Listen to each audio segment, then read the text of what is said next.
ಎಲ್ರಿಗೂ ನಮಸ್ಕಾರ. ನಾನಿವತ್ತು ಒಂದು ವಿಶೇಷವಾದ ದೇವಸ್ಥಾನದ ಬಗ್ಗೆ ಮಾಹಿತಿ ತಿಳಿಸ್ತೀನಿ. ಇಲ್ಲಿ ಕಾಣಿಸ್ತಿದೆ ಅಲ್ವಾ, ಅದು ದೀಪಸ್ತಂಭ. ಇದು ದೇವಸ್ಥಾನದ ಮುಂದ್ಗಡೆ ಇದೆ. ಇದು 47 ಅಡಿ ಎತ್ತರದ ಏಕಶಿಲಾ ದೀಪಸ್ತಂಭ ಅಂತೆ. ಇದನ್ನು ಸರಪಳಿಯಿಂದ ಮೇಲ್ಗಡೆ ಇರುವಂತಹ ದೀಪನ ಕೆಳಗಡೆ ಇಳಿಸಿ ಅದಕ್ಕೆ ಎಣ್ಣೆಯನ್ನು ತುಂಬಿ ಮತ್ತು ದೀಪಸ್ತಂಭದ ಮೇಲ್ಗಡೆ ವಿಶೇಷವಾದ ದಿನಗಳಲ್ಲಿ ದೀಪನ ಉರಿಯೋ ಥರ ಮಾಡ್ತಾರಂತೆ. ಈ ವ್ಯವಸ್ಥೆ ಇವತ್ತಿಗೂ ಕೂಡ ಇದೆ. ಆ್ಯಂಡ್ ಇದು ಎಷ್ಟೋ ವರ್ಷಗಳಿಂದ ನಡ್ಕೊಬಂದಿರುವಂತಹ ಪದ್ಧತಿ. ಇದು ಎಲ್ಲ ದೇವಸ್ಥಾನಗಳಲ್ಲೂ ಕೂಡ ಈ ಥರ ವ್ಯವಸ್ಥೆ ಇರೋದಿಲ್ಲ. ಇದೊಂದು ಅದ್ಭುತವಾದ ವ್ಯವಸ್ಥೆ ಅಂತಲೇ ಹೇಳ್ಬೋದು. ಈ ದೇವಸ್ಥಾನ ಯಾವುದು ಅಂದರೆ ಶ್ರೀ ಸೌಮ್ಯಕೇಶವ ದೇವಸ್ಥಾನ ಅಂತ. ಈ ದೇವಸ್ಥಾನ ಇರೋದು ನಾಗಮಂಗಲ ಇದೆಯಲ್ಲ, ಮಂಡ್ಯ ಜಿಲ್ಲೆಯ ನಾಗಮಂಗಲ ತಾಲೂಕಿನಲ್ಲಿರೋದು. ಆ್ಯಂಡ್ ಪ್ರಸ್ತುತ ನಾಗಮಂಗಲ ತಾಲೂಕಿದೆಯಲ್ಲ, ಅದರ ಸಿಟಿ ಒಳಗಡೆ, ಸೆಂಟರ್ ಆಫ್ ದ ಸಿಟಿ ಒಳಗಡೆ ಇರುವಂತಹ ಒಂದು ಅದ್ಭುತವಾದ ದೇವಸ್ಥಾನ.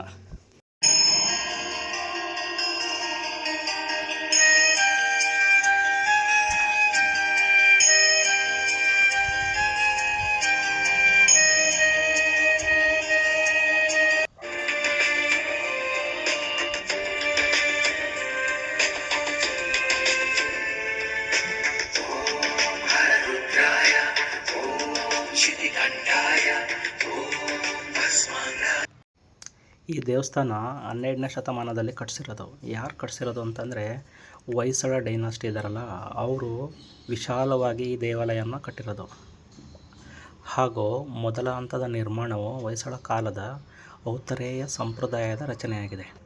ಎರಡನೇ ಹಂತದ ವಿಸ್ತರಣೆಯಲ್ಲಿ 7 ಅಂತಸ್ತಿನ ದ್ರಾವಿಡ ಶೈಲಿಯ ರಾಯಗೋಪುರವು ವಿಜಯನಗರ ವಾಸ್ತುಶಿಲ್ಪದ ಕೊಡುಗೆಯಾಗಿದೆ.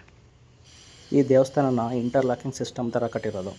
ಇಂಟರ್ಲಾಕಿಂಗ್ ಸಿಸ್ಟಮ್ ಅಂದರೆ ಯಾವುದೇ ಗಾರೆ ಆಗಿರ್ಬೋದು, ಮರಳಾಗಿರ್ಬೋದು ಅಥವಾ ಸಿಮೆಂಟಿಂದ ಕಟ್ಟಿಲ್ಲ. ಇಲ್ಲಿ ಮೇಲ್ಗಡೆ ನೋಡ್ತಾ ಹೋಗಿ ಒಂದು ಕಲ್ಲಿಂದ ಇನ್ನೊಂದು ಕಲ್ಲನ್ನ ಜೋಡಣೆ ಮಾಡಿ ಕಟ್ಟಿರೋದು. ಇದು ಕಾಣಿಸ್ತಿದೆಯಾ? ಪ್ರತಿಯೊಂದು ಕಂಬಗಳು, ದೇವಸ್ಥಾನದ ಒಳಗಡೆ ಇರುವಂತಹ ಪ್ರತಿಯೊಂದು ಕಂಬಗಳನ್ನ ಯೂಸ್ ಮಾಡಿಕೊಂಡು ಮೇಲ್ಗಡೆ ಒಂದು ಕಲ್ಲಿಂದ ಇನ್ನೊಂದು ಕಲ್ಲನ್ನ ಜೋಡಿಸ್ತಾ ಕಟ್ಟಿರುವಂತಹ ಒಂದು ಅದ್ಭುತವಾದ ದೇವಸ್ಥಾನ ಇದು. ಆ್ಯಂಡ್ ಕಲ್ಲಿನ ಕಂಬಗಳು ಏನಿದೆ, ಪ್ರತಿಯೊಂದು ಕಲ್ಲಿನ ಕಂಬದಲ್ಲೂ ಕೂಡ ವಿಧ ವಿಧವಾದ ಕೆತ್ತನೆಗಳನ್ನ ಮಾಡಿದ್ದಾರೆ. ಇಲ್ಲಿ ನೋಡ್ತಾ ಹೋಗಿ ಅಲ್ಲಿ ಕಲ್ಲನ್ನ ಜೋಡಣೆ ಮಾಡಿರೋದು ಎಷ್ಟು ತುಂಬ ಚೆನ್ನಾಗಿ ಕಾಣಿಸ್ತಾ ಇದೆ ಅಂತ. ಇದನ್ನೇ ಇಂಟರ್ಲಾಕಿಂಗ್ ಸಿಸ್ಟಮಿಂದ ಕಟ್ಟುವಂತಹ ದೇವಸ್ಥಾನ ಅಂತ ಹೇಳೋದು. ಇದು ಕರ್ನಾಟಕದಲ್ಲಿ ತುಂಬ ಟೆಂಪಲ್ ಇಲ್ಲ, ಸ್ವಲ್ಪ ಕೆಲವು ಟೆಂಪಲ್ ಮಾತ್ರ ಇಂಟರ್ಲಾಕಿಂಗ್ ಸಿಸ್ಟಮಿಂದ ಕಟ್ಟಿರುವಂತಹ ದೇವಸ್ಥಾನಗಳಿದು. ಈ ದೇವಸ್ಥಾನ ಅಂದರೆ ಹೊಯ್ಸಳರು ಕಟ್ಟಿದಾರಲ್ಲ, ಇಲ್ಲಿ ಕಾಣಿಸ್ತಿರೋದು ಹೊಯ್ಸಳರು ಕಟ್ಟಿರುವಂತಹ ಒಂದು ಅದ್ಭುತವಾದ ದೇವಸ್ಥಾನ. ಈ ವಿಶಾಲವಾದ ತಳಹದಿಯ ಮೇಲೆ ಈ ತ್ರಿಕುಟಾಚಲ ದೇವಾಲಯವು ನಿರ್ಮಾಣಗೊಂಡಿದ್ದು 4 ಅಡಿ ಎತ್ತರದ ನಕ್ಷತ್ರಾಕಾರದ ಕೋನದಿಂದ ಕೂಡಿದ ವಿಶಾಲವಾದ 5 ಅಂತಸ್ತುಗಳ ಕಟ್ಟಡ ಇದು. ಈ ದೇವಾಲಯವು 3 ಗರ್ಭಗೃಹಗಳನ್ನು ಹೊಂದಿದ್ದು, ಪೂರ್ವಕ್ಕೆ ತೆರೆದುಕೊಂಡಿರುವ ಮುಖ್ಯ ಗರ್ಭಗುಡಿಯಲ್ಲಿ 7 ಅಡಿ ಎತ್ತರದ ಸೌಮ್ಯ ಸ್ವಭಾವದ ಸುಂದರ ವಿಗ್ರಹವಿದೆ. ಅದನ್ನೇ ಸೌಮ್ಯ ಕೇಶವ ಸ್ವಾಮಿ ಅಂತ ಹೇಳೋದು. ಆ್ಯಂಡ್ ಮತ್ತು 4 ಕೈಗಳನ್ನು ಹೊಂದಿರುವ ಈ ವಿಗ್ರಹ ಏನಿದೆ, 4 ಕೈಗಳನ್ನು ಹೊಂದಿರುವಂಥ ವಿಗ್ರಹ ಮೇಲಿನ ಬಲ ಮತ್ತು ಎಡಗೈಯಲ್ಲಿ ಶಂಖ ಮತ್ತು ಚಕ್ರಗಳು ಹಾಗೂ ಕೆಳಗಿನ ಬಲ ಮತ್ತು ಎಡಗೈಯಲ್ಲಿ ಪದ್ಮ ಮತ್ತು ಗದೆಯನ್ನು ಒಳಗೊಂಡಿದೆ.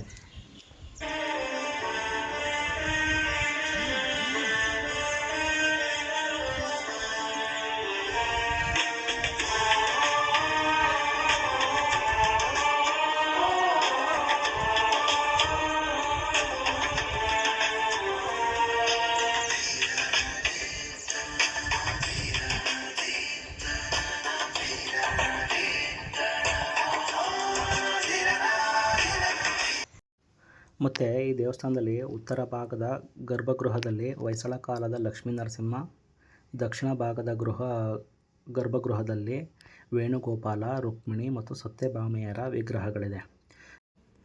ಇನ್ನು ಗರ್ಭಗೃಹದ ಮುಂಭಾಗ ಚೌಕಾಕಾರದ ಸುಖನಾಸಿ ಮತ್ತು 20 ಕಂಬಗಳಿಂದ ಕೂಡಿದ ನವರಂಗ ಹಾಗೂ ಭುವನೇಶ್ವರಿಗಳಿಂದ ಕೂಡಿದ ಮಧ್ಯಭಾಗದಲ್ಲಿ 4 ಕಂಬಗಳು ತಿರುಗುವ ರಾಟೆಯಿಂದ ತಿರುಗಿಸಿ ಆಕರ್ಷಕವಾಗಿ ಕೆತ್ತಲ್ಪಟ್ಟಿದೆ.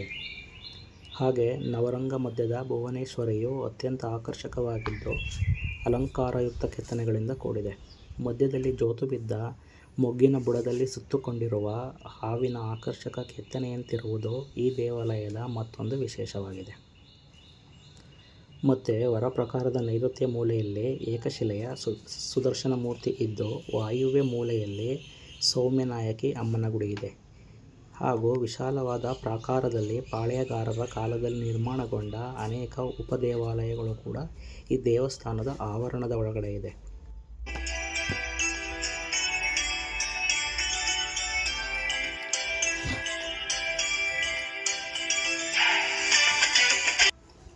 ಈ ದೇವಸ್ಥಾನದ ಮತ್ತೊಂದು ವಿಶೇಷತೆ ಏನು ಅಂದರೆ, ಈ ದೇವಸ್ಥಾನದ ಒಳಗಡೆ ಇರುವ ಪ್ರತಿಯೊಂದು ಕಲ್ಲುಗಳ ಮೇಲೆ ವಿಜಯನಗರ ಸಾಮ್ರಾಜ್ಯದ ರಾಜರು ಅವರದೇ ಆದ ಕೆಲವು ಕೆತ್ತನೆಗಳನ್ನ ಮಾಡಿದ್ದಾರೆ.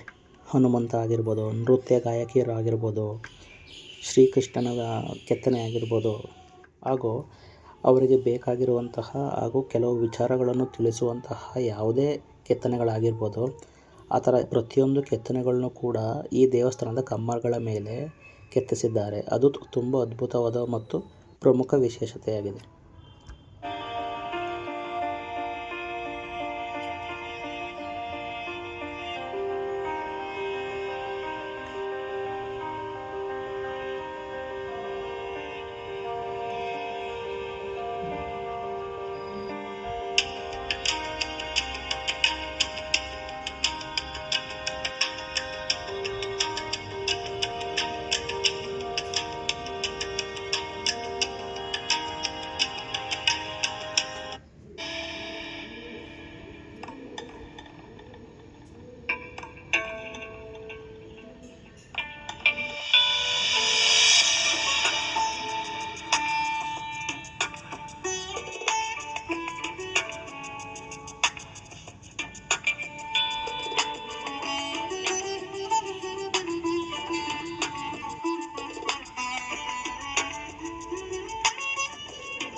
ನಿಮಗೆ ಏನಾದರೂ ಜನ್ಮ ಜಾತಕದಲ್ಲಿ ದೋಷ ಇದ್ದರೆ, ರಾಹು ದೋಷ, ಕೇತು ದೋಷ ಹಾಗೂ ಬೇರೆ ಯಾವುದೇ ಥರ ದೋಷಗಳಿದ್ದರೆ ಈ ದೇವಸ್ಥಾನದಲ್ಲಿ ಪೂಜೆ ಮಾಡಿಸಿ ಆ ದೋಷಗಳನ್ನ ಪರಿಹಾರ ಮಾಡಿಕೊಡ್ತಾರೆ.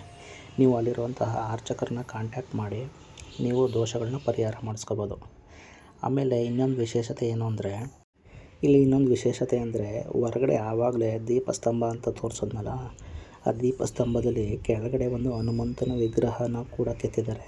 ಆ ಹನುಮಂತ ವಿಗ್ರಹ ಹೊರಗಡೆಯಿಂದ ದೇವರಿಗೆ ಅಂದರೆ ಸೌಮ್ಯಕೇಶವ ದೇವರಿಗೆ ಕೈ ಮುಗಿಯೋ ಥರ ಕಾಣಿಸ್ತದೆ. ಇಲ್ಲಿ ಕಾಣಿಸ್ತಿದೆಯಲ್ಲ, ಇದೇ ಹನುಮಂತ ದೇವಸ್ಥಾನ ಅಲ್ಲಿರೋದು. ಇದು ಸೌಮ್ಯಕೇಶ ಸ್ವಾಮಿಯ ಪ್ರಮುಖ ದೇವಸ್ಥಾನ, ಪ್ರಮುಖ ವಿಗ್ರಹ ಇದು. ಇಲ್ಲಿ ಕಾಣಿಸ್ತಿದೆಯಲ್ಲ, ಇದು ಒಳಗಡೆ ಗರ್ಭದ ಗುಡಿ ಇದು. ಮತ್ತು ಈ ದೇವಸ್ಥಾನದ ಪಕ್ಕದಲ್ಲೇ ಸುಗ್ರೀವನ ದೇವಸ್ಥಾನ ಇದೆ ನೋಡಿ, ಇದೇ ಸುಗ್ರೀವನ ವಿಗ್ರಹ ಇದು ಒಳಗಡೆ. ಆ ದೇವಸ್ಥಾನಕ್ಕೂ ಕೂಡ ಭೇಟಿ ಕೊಟ್ಟು ನಮಸ್ಕಾರ ಮಾಡ್ಕೊಂಡು ಬರ್ಬೋದು.